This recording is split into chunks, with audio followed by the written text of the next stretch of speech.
And it is recording. Hello, everybody who is listening to this. Unfortunately, due to some errors, this had to be recorded and then posted instead of happening live in the Metakey Discord. But for our next week's session, it will be fixed. And so, apologies for that. But for now, um, I have YEKTA in the call with me, and Kimberly will join us in a little bit. Hi Uh, everyone. Hi. yes. Hello. You don't need. I was gonna say like, hey, introduce yourself, but then I realized, so Oh, wait, no, you've already done that.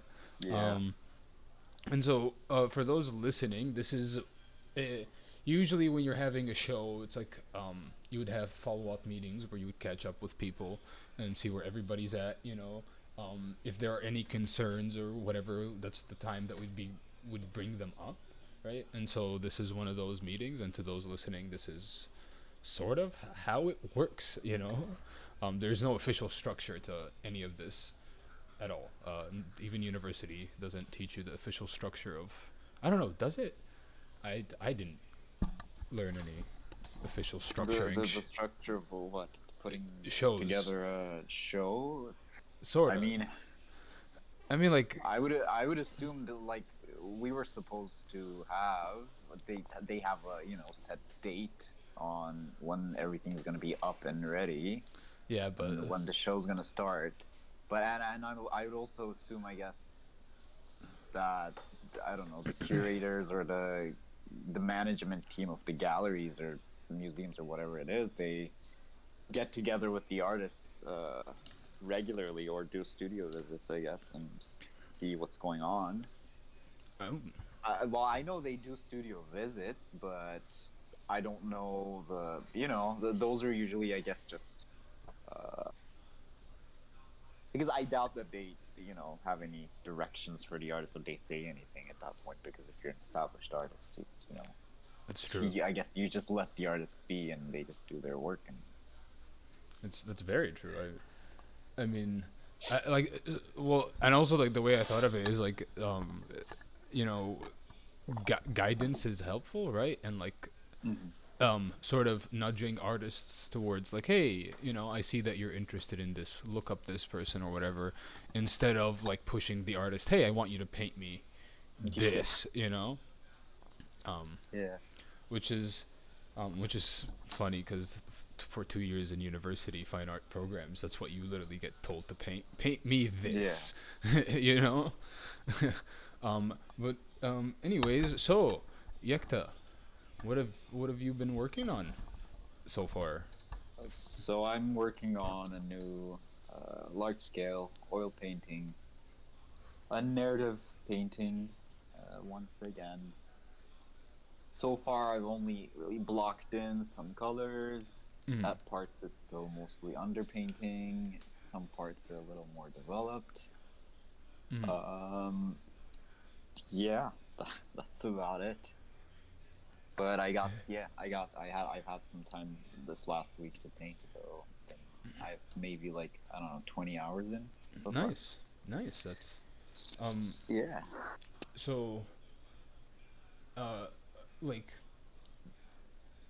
um I've hmm? minted another one of my Oh, you did.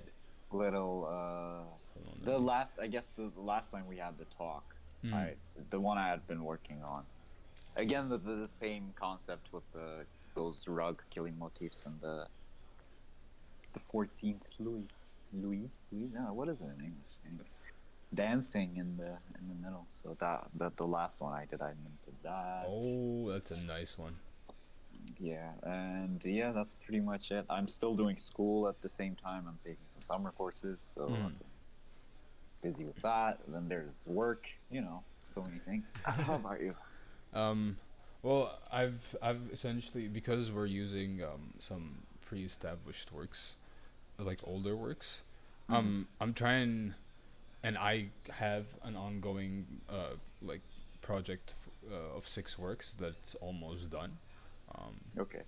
and so I was hoping that essentially, given that sort of our show has been reduced to 3 people now, um, I Okay.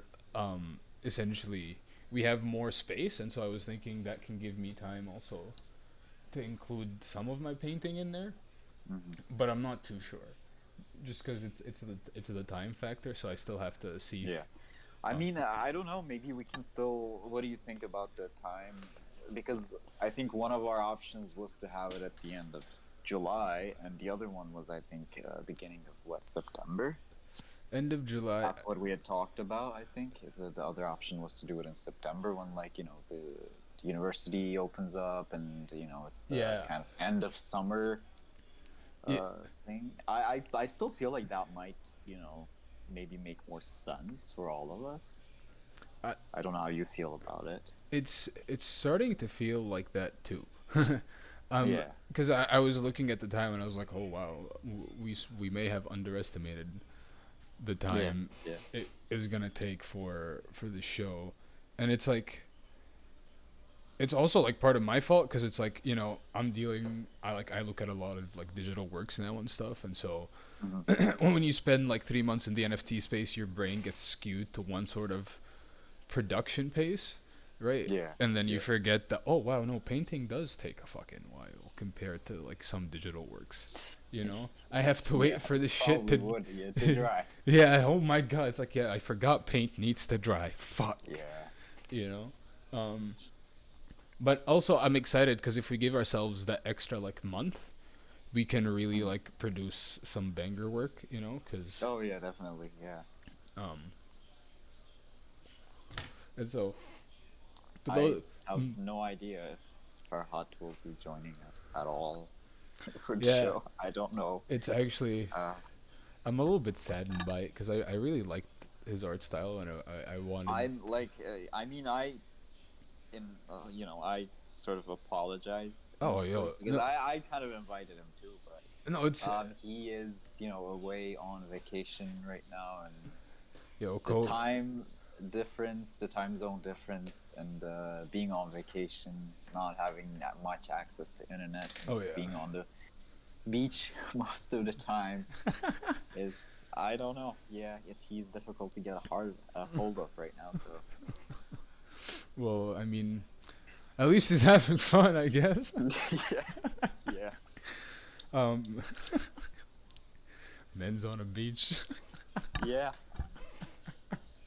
All right, well, that's an interesting. All right, well, cool. um, well, we'll But again, see. he's. I know that he's still like making work. I know Yeah, he's still drawing. So we'll and we'll he works digitally too. So we'll, I we'll don't know. We'll see. yeah, we'll see. Now that we sort of have an extra month to go with this, we'll see if we're Yeah, able to I getting. like from right now. I almost know as much as you do about what he's up to. Oh Really. wow! So All right, cool. So we're going blind in this one. kinda, yeah. Well, we would talk. The thing we were talking about. I guess you just say, "Well, we'll have a show," and you just like let the artist be and come back Yeah, and then yeah. months later, and you're like, "Oh, what did you do?" And they're like, "Oh, just this one drawing here. Have your show." Oh, if that happens, I will cry if that happens. I'm gonna be like, oh my god, no. Um, well, I But I mean, guess hmm? then there are more, yeah, site-specific commissions too. That's what me and a friend were talking about. I was in the National Gallery recently too, and there's the National Gallery commissioned or purchased, I'm not too sure, a permanent piece from Tao Lewis, Hmm. uh, who is a Canadian installation sculpture artist, and it's really. Do you remember that? Uh, how do I describe it? Hello. So the National Gallery. You go up the ramp, right? Yeah. Then you enter that large hall of Hmm. just the glass. What do you call that area? Anyways, that The large hall it's the upstairs. eating. It's like the restaurant area. To those Yeah, there's listening, like a little bar in yeah. there. So Yeah, to those listening, he's describing the Ottawa National Gallery. Just so they. the National Gallery of Canada. Yeah. Um, then you turn right, and there's this narrow hallway that leads up to this. They used to have a hanging piece there. It just The fabric it was, I piece. think, yes, the fabric piece Mm. exactly. Where that was now sits Tall Lewis's piece, but it's a permanent acquisition, so National. I believe it's gonna be there not permanently now. Well, I mean, So like we were debating whether if they said, oh, we have this space right here, could you do something for the space, or whether if they just like went and saw her work and were like, oh, this piece could really fit in here, and they just like purchased that and put it there. That's what we were talking about. Whether uh, if it was a commission or if it was came right out of her studio, something she had already made.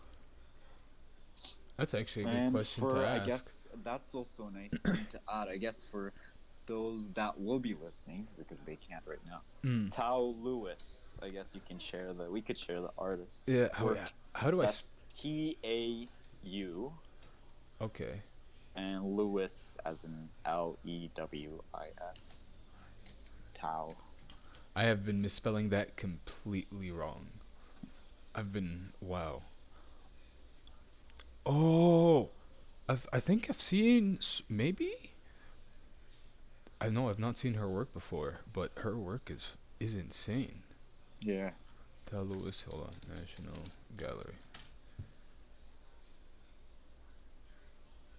Oh, I think I found. Oh wow. Yeah. It is Wow. fascinating. It is exactly. Holy shit. What is this? What the f? Okay, I'm fucking blown away. I'm actually blown away. Wow. And she's very young too. Like how old is she? Hold on. I'm gonna go in the deep end. Tao Yeah. Tao Lewis. 28 years old. Wow. Man. Wow. There you go. Wow. I just want to go touch it. Yeah. See, actually that's funny enough. Like the more I do art, right? The more disregard I have for all like the museum protection stuff for art.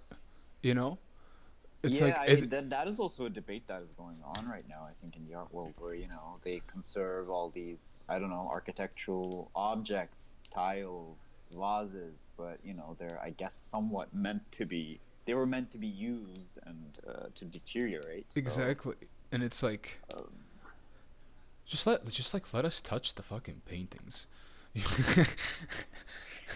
but yeah, at that point I guess it would get a bit too chaotic, I think. Oh, absolutely. Oh yeah, But no. yeah. Imagine the Louvre, like just like a bunch of people like trying to Oh yeah. touch the Mona Lisa, get Yeah. stolen again. I mean, for some works, you still it wouldn't hurt them much, but some of them are just so fragile that Yeah, it's that's true. Well, I mean, from our experience in university, some works are legitimately built to be completely used, right? Like, yeah. and um, I still don't know how that would like how that would translate well into the digital metaverse space, right? Because Mhm. um, like, because like I keep like looking at Talos' work, right, and then like trying to like, like think of, you know, like some of this work obviously looks like it's meant to be touched. Some of it looks like it's meant to be laid on, like it's a bed, stuff like that. It looks like that, and then I'm reminded of like work that we had in university where like we literally got told to lay down on it, and then I was like thinking of like how is that gonna translate like legitimately into the metaverse, and then how do we how like that's one of the big questions that I have, cause like because it also like it's an issue that touches both of our works because we're both like sort of texture heavy artists in a way, Yeah, and like you go with like plaster and like sculpture materials, and I also like my own interest like falls in like the texture of painting, but also like texture of panel and wood and glass and yeah, brick and all yeah, that.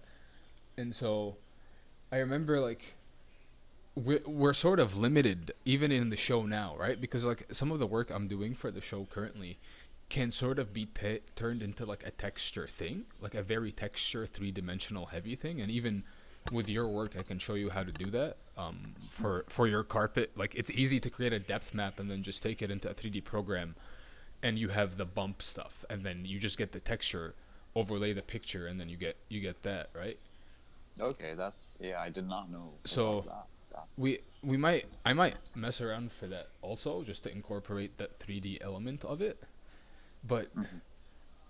like, man, it sucks that nobody can actually like touch the thing, because Yeah, I mean, I guess it still is a very well, mostly two-dimensional space. yeah. So most of the senses that are, well, there's the hearing element, but there's no touch, there's no smell, there's those are, I guess, somewhat up to technology. If technology gets that far, and if we can transmit that information of, I don't know, touch and smell through technology. I don't know if we'll ever get to see that, but Uh, I th- I so I have this very stone theory that we're gonna get haptic feedback gloves very soon, and so I don't know if you know what haptic feedback gloves are, but it's like essentially it simulates touch in the digital space, right? That's the mm. whole aim of like VR is like or it's like I don't know if you ever played laser tag, right? When you get shot, your thing vibrates, Yeah, and exactly, yeah, so it's sort of like, yeah, you would get like gloves that vibrate or sort of emulate the texture yeah, um just on your hands. And so mm. like I'm still I think I'm still gonna focus on texture for the show. Mm. It's gonna be difficult for it to like fully translate the way I want it, but it's gonna I'm gonna still try to do it. um Hold on, Kimberly is oh um so well, actually, I wanted to ask, what shows were you sort of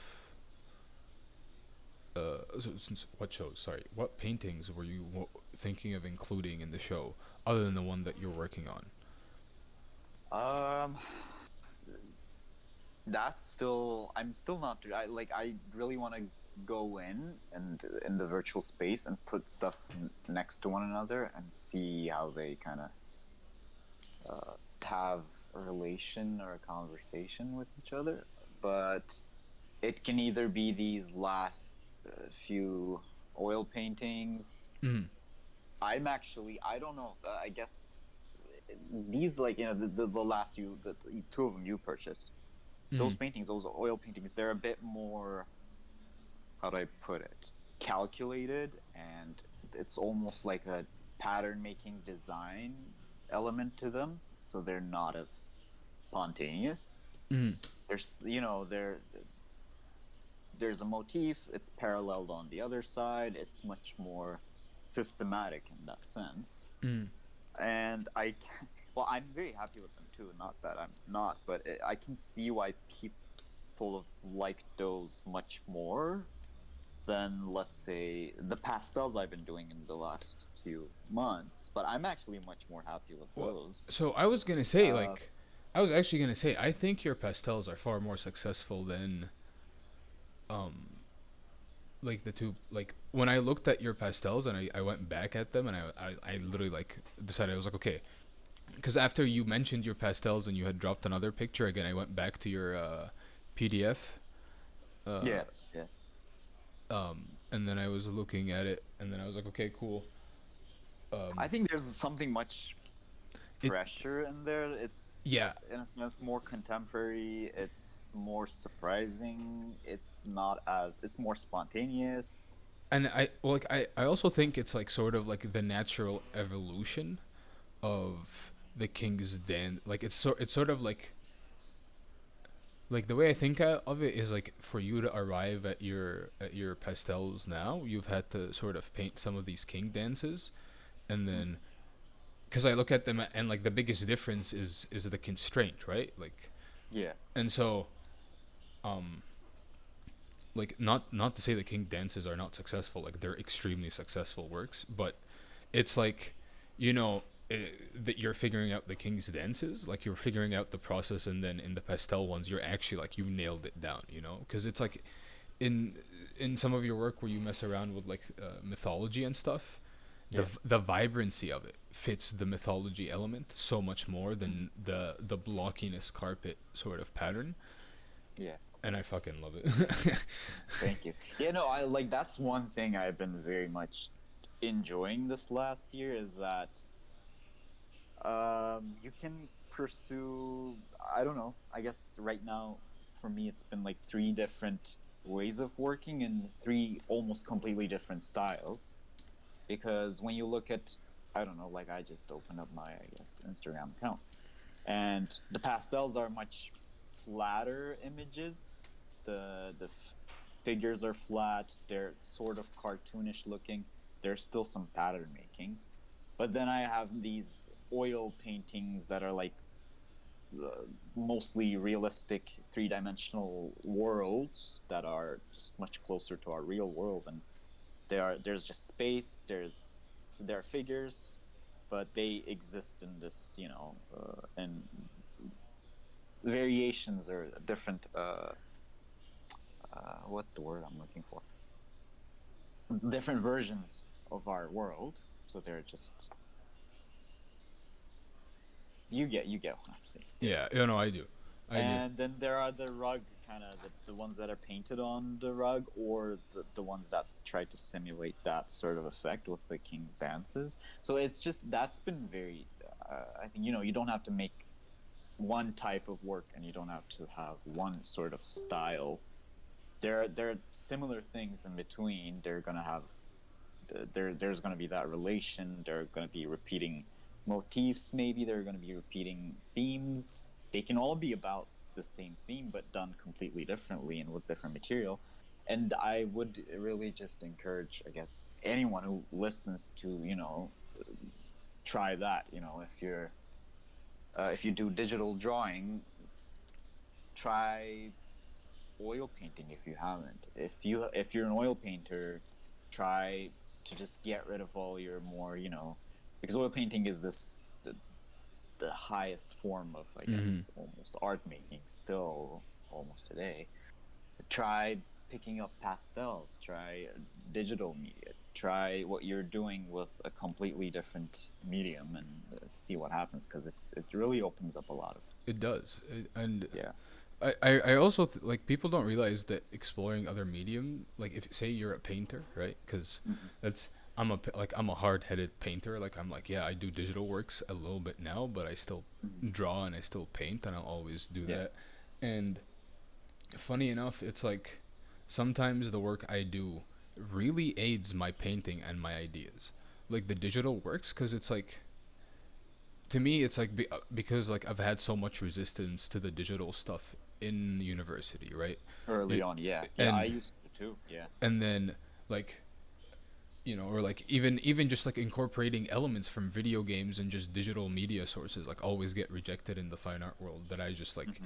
I always sort of like I to me like now it just everything benefits all, like Oh yeah, yeah, like definitely. artists, like it's funny enough, like I talked to a few people, and like painters are starting to seriously worry about AI paintings, right? Mm-hmm. Like, and I'm sitting here looking at a treasure trove of just insane unimaginable source material that you would never have.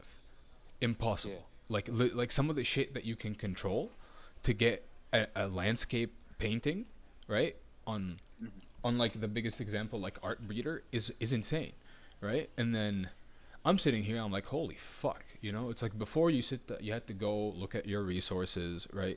You're like, oh fuck, okay, I want to paint like or like say you want to paint a Victorian image, right? You would have to go find your very specific Victorian stuff. You have to look for your sources immensely, right? And then say you want to be add a fantasy element. After you find all your sources, you would start to incorporate your own personal thing, right? Yeah. But you're still bound on everybody else's past representation, location, and all that. And then here comes this thing, right? And it's not an art breeder, but like and just style GAN paintings in general, like generative works. You can give them a command and they produce a work based on the command, right? And so if you tell them like, give me a Victorian scene, right, and they give you a Yeah. fucked like, and this is a very specific example, um, but it's like if you like to paint like ethereal, like fantastical stuff, right, which is Mm. a lot of painters like to paint realistically, but there's like still elements of like weirdness in it, right? And so if you get source material that nobody else can create because it's legitimately impossible to create, and then you take that and learn from it, I think it's just like an upgrade, you know, to like to the Yeah, whole, definitely. Yeah. like, it's It's mm, I mean, we think of the, the virtual realm and technology as this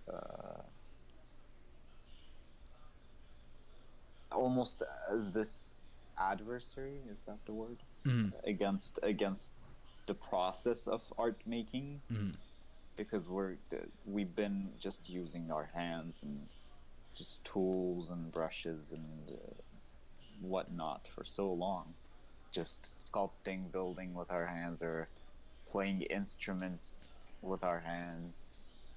But when you think of it, paint and brush and our surfaces, that's also all results of technology.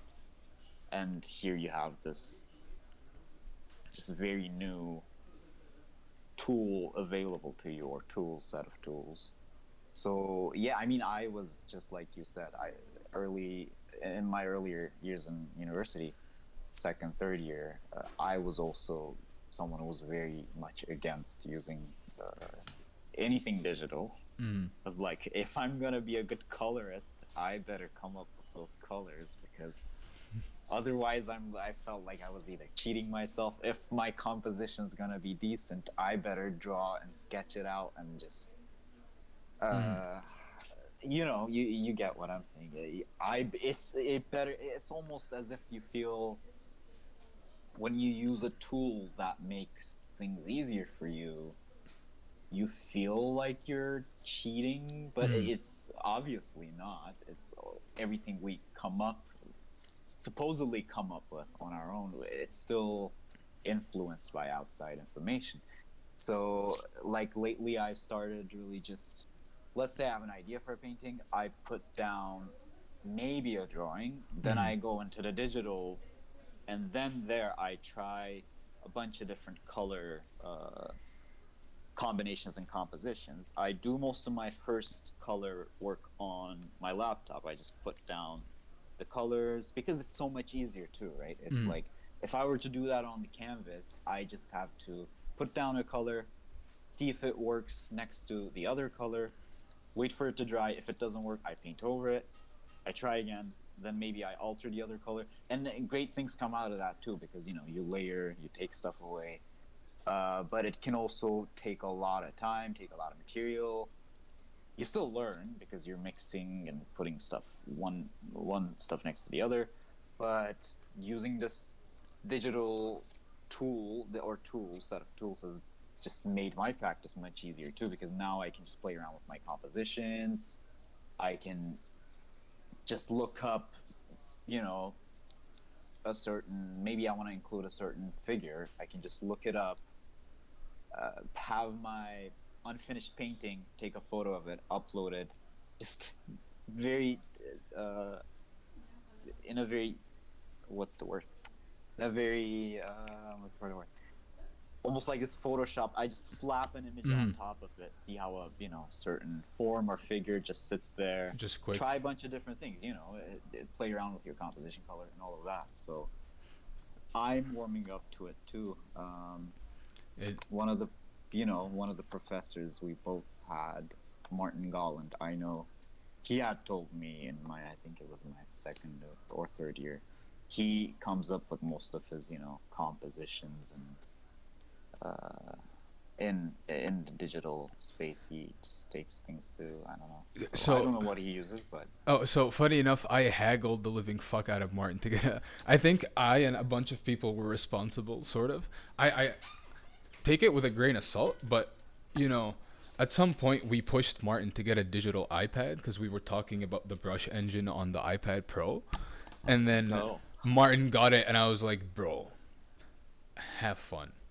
And he was like, I legitimately think like he was actually having fun with his iPad Pro, like because like for those not listening, like the way like our prof had shown us like some of his sketches, right, for his paintings, and the way he comes up with his ideas for his paintings can really work well with just like a quick digital painting medium, right? On like, like you just pull up the digital pen, open up your iPad, and like draw it as quick as possible, because that's what he sort of does with his drawings. Like if you've seen his sketches, like they're quick. He doesn't like sit too long unless they're his bird sketches, because he fucking loves birds.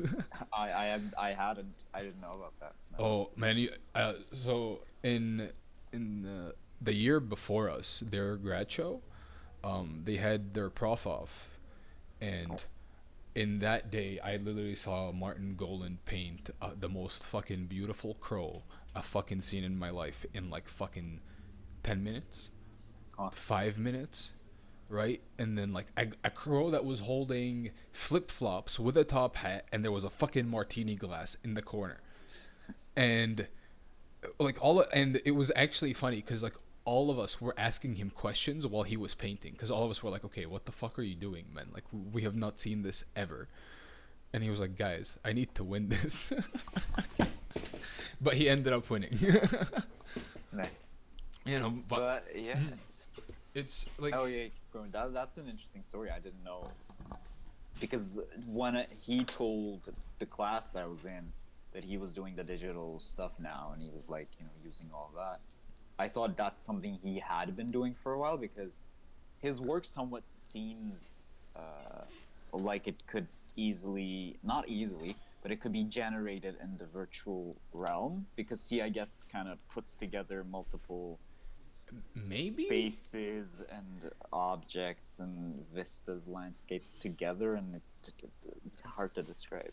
maybe, like, maybe, I actually don't know. Like, I know he had stated in class before, and I sometimes do this. Like, he does collages for his paintings. Yes, I know. Yeah. Um, I started a collage box because he had one. I now literally have a box just full of random papers that I'm just like, yeah, if I need to make a collage. And this is a tip to those listening. Any, like, you get fucking newspapers, like that fucking shitty mail you get, put it in your collage box. You never know what it's going to be good for in like a few months when you're looking for some weird painting ideas. It's actually fun. Yeah, I haven't done any collages it's been a while. Yeah. I should. That's also a great way to. I guess before there was all of the laptops and Yeah. digital tools, you would do collages and come up with compositions and put colors. Well, like even like now, like I started using Photoshop more because of their object select tool.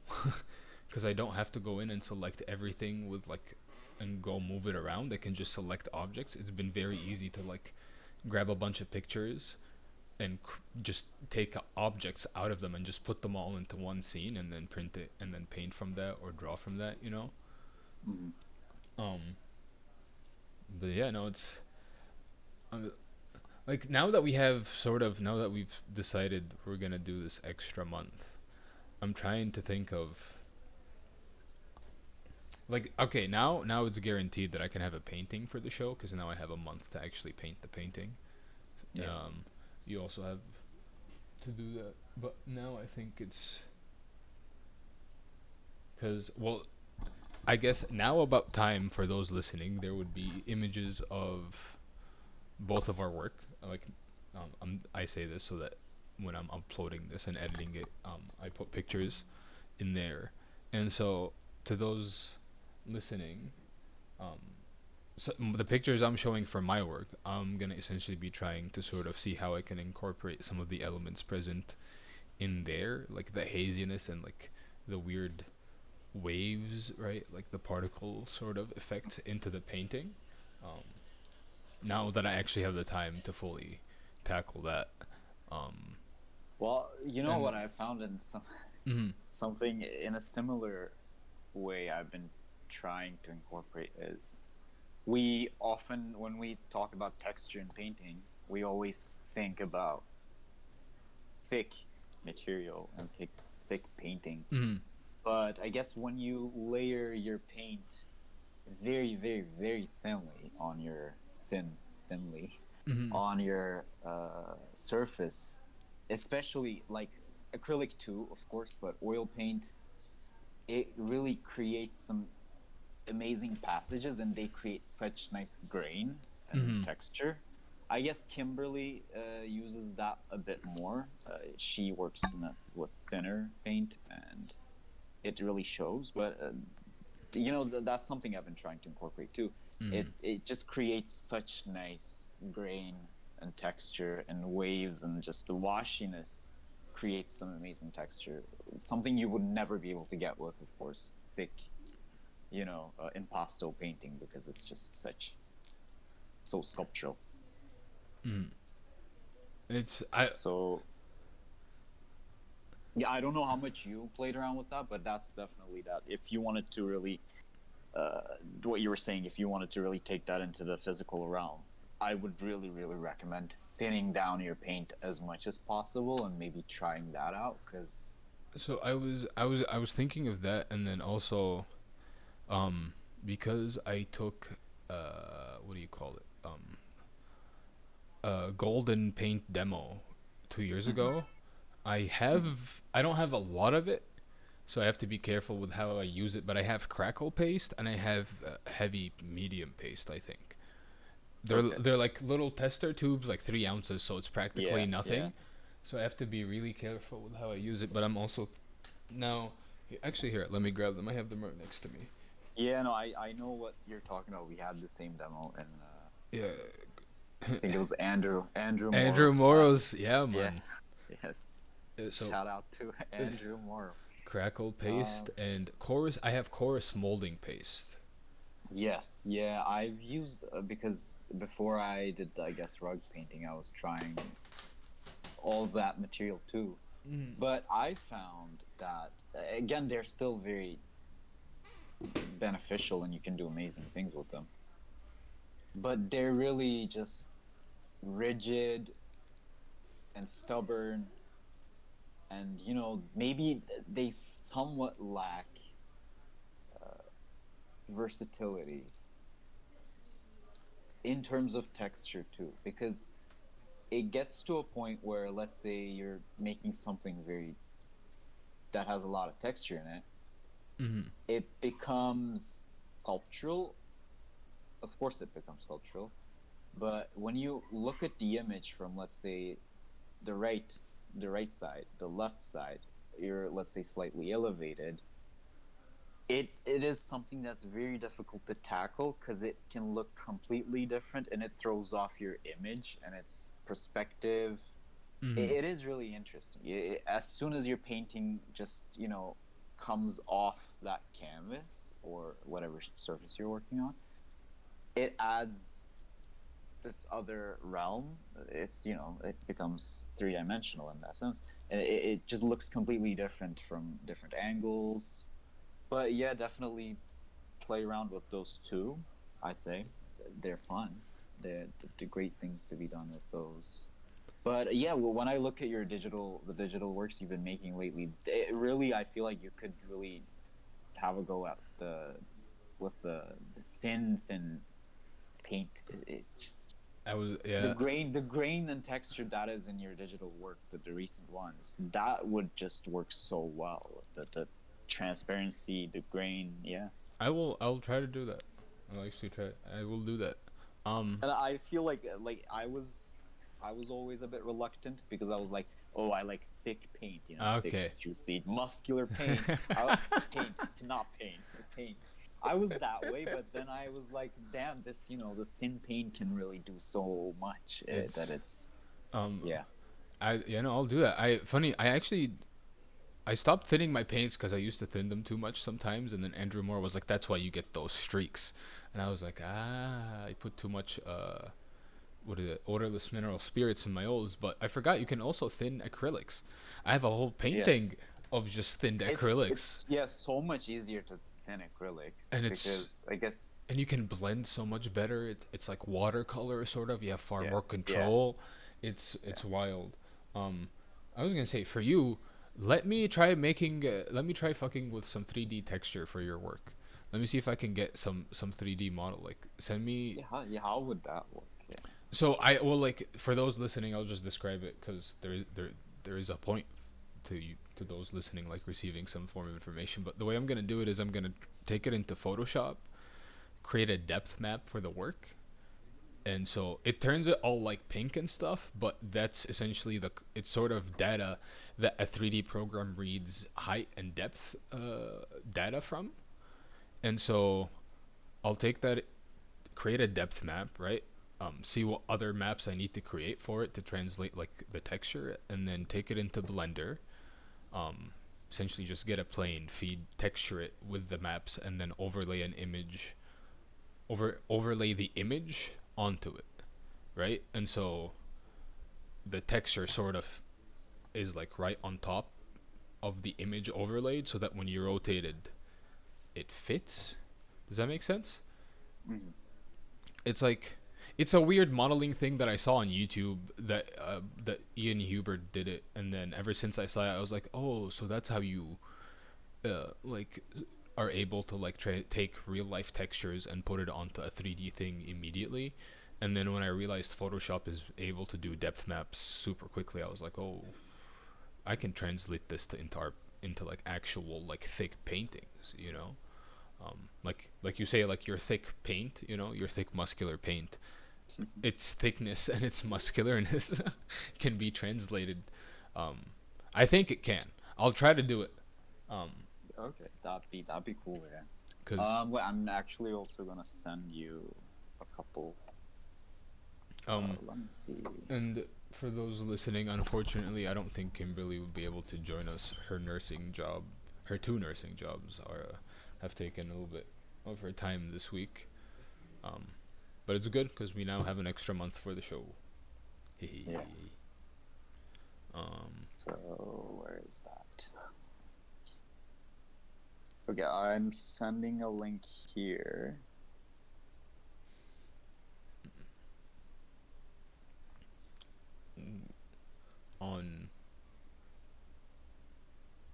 on the group. Hello. Yeah, Oh the yeah. the chat the chat we have. Nice. Or should I just send it to? Well, do you want to record the? Well, you're recording this already. Do Yeah, you want to upload this, then send the links to the Metakey that's what I'll do. Discord, or do you want me to just send them there? But I'll just send them here first. Yeah, no, send them So this here. is just to just a couple examples of people who work with thin paint. I guess Adam Lee is one. Hmm. I You can go scroll through those Oh works he has. wow. The one I really was stunned by was the seventh. When you scroll through the paintings, it's the seventh one that is like a landscape with you'll see two figures on horses, and Oh it's wow. almost looking at like a I guess a dreamlike psychedelic space, but at the Wow. same time it looks quite epic.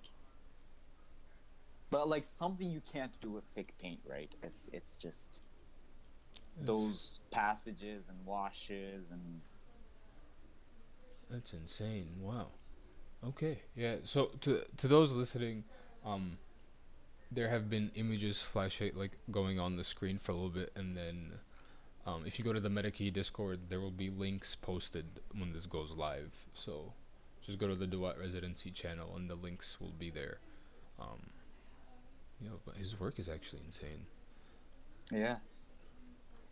Wow. Then I have one more. I guess he's somewhat of a similar artist. Then I have someone like.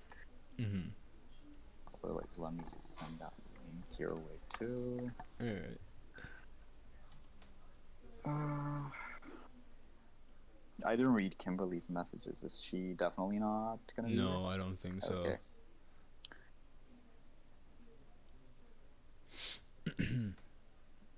Oh, did you send it? Yes. Oh, there it The is. next one is James Owens.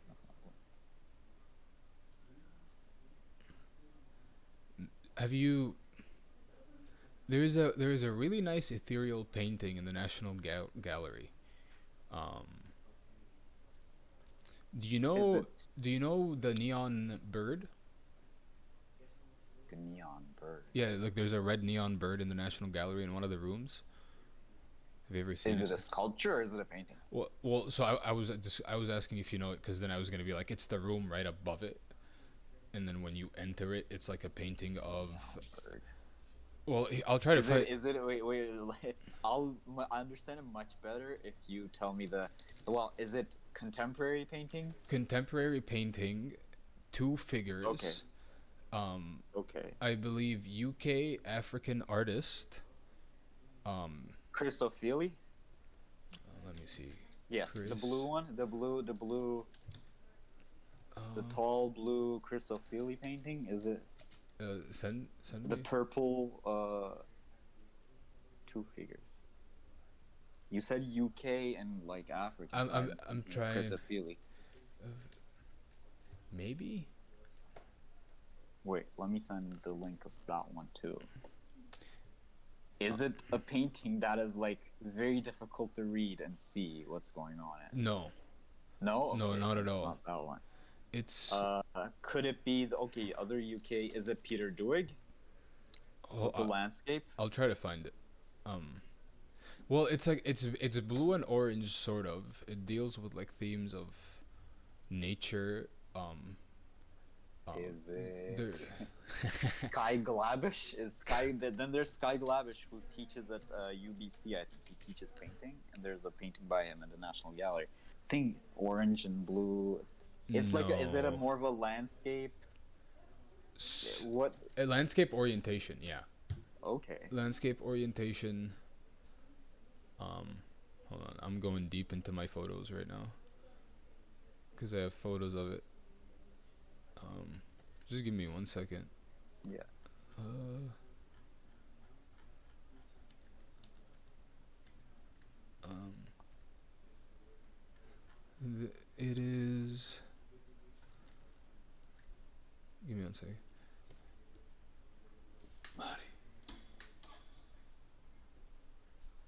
Does the National Gallery still not have a virtual visit thing? I don't think I so. really think they would like really benefit from it. I don't know why they don't do that. It is.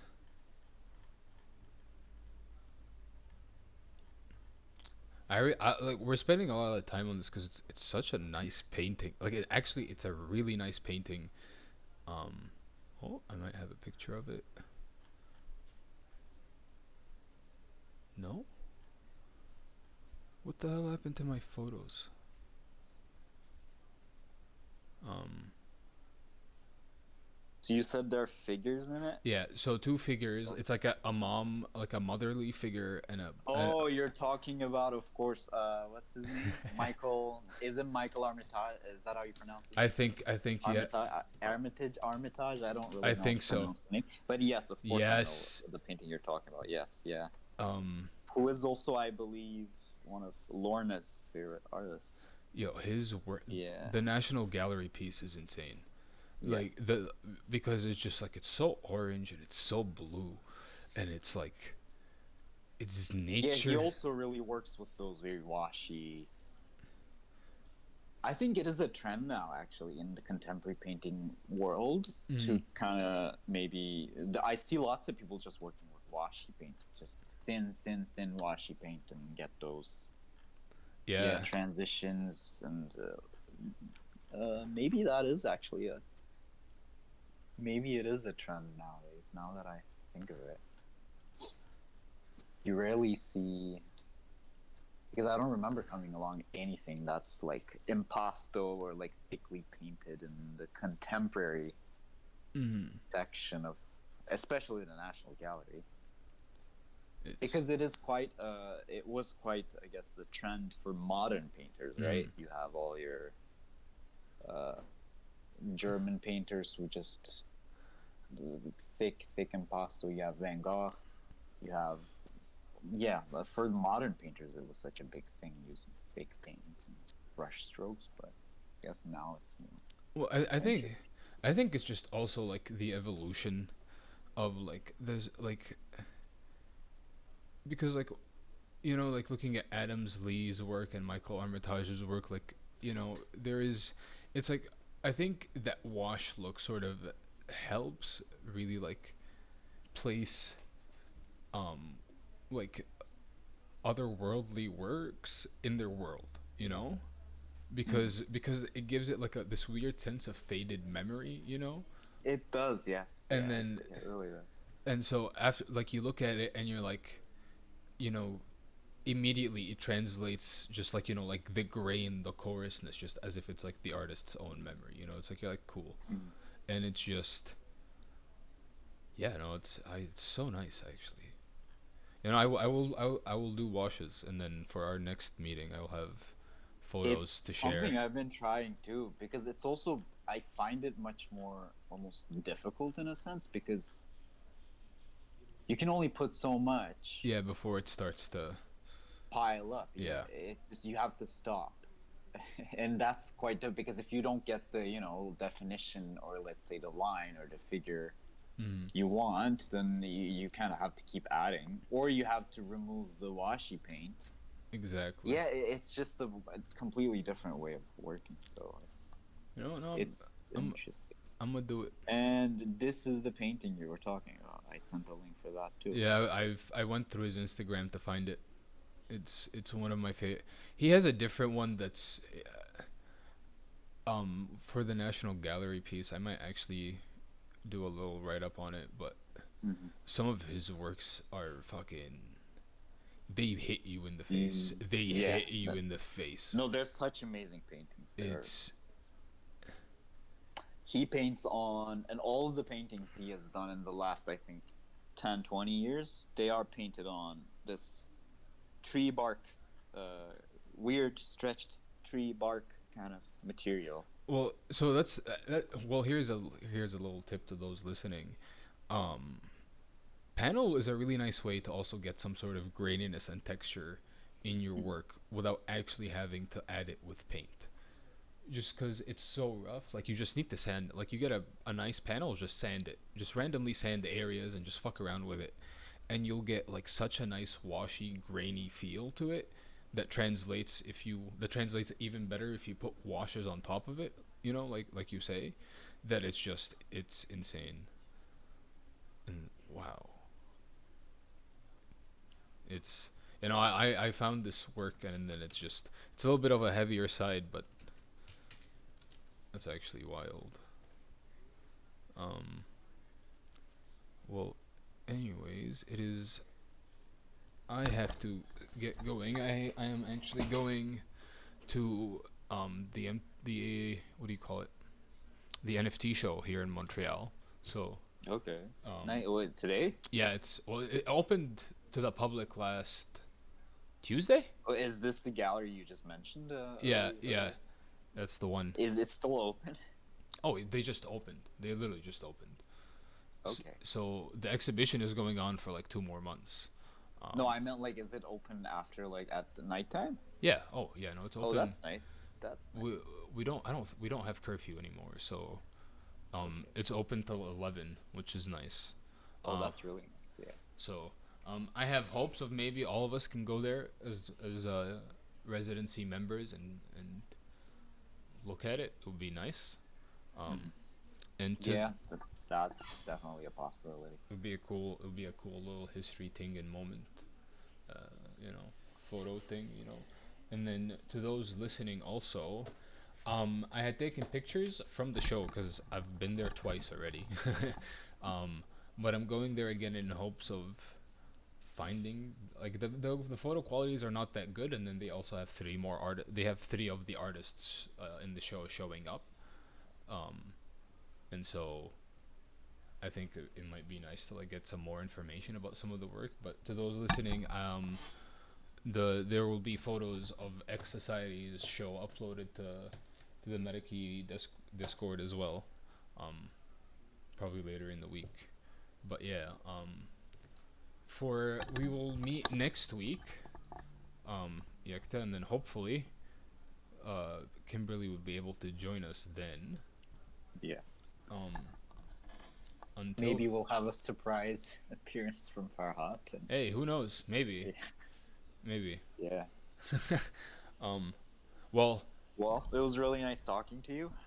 likewise. Again, it's even if it's just the two of us, still, it was It's just fun. fun. Yeah. Yeah, it is fun. So, Well, I was gonna say, talk to you. Yeah. do you have Sorry. anything? Do you have anything to say to the listeners before I leave you Uh, be to your weekend?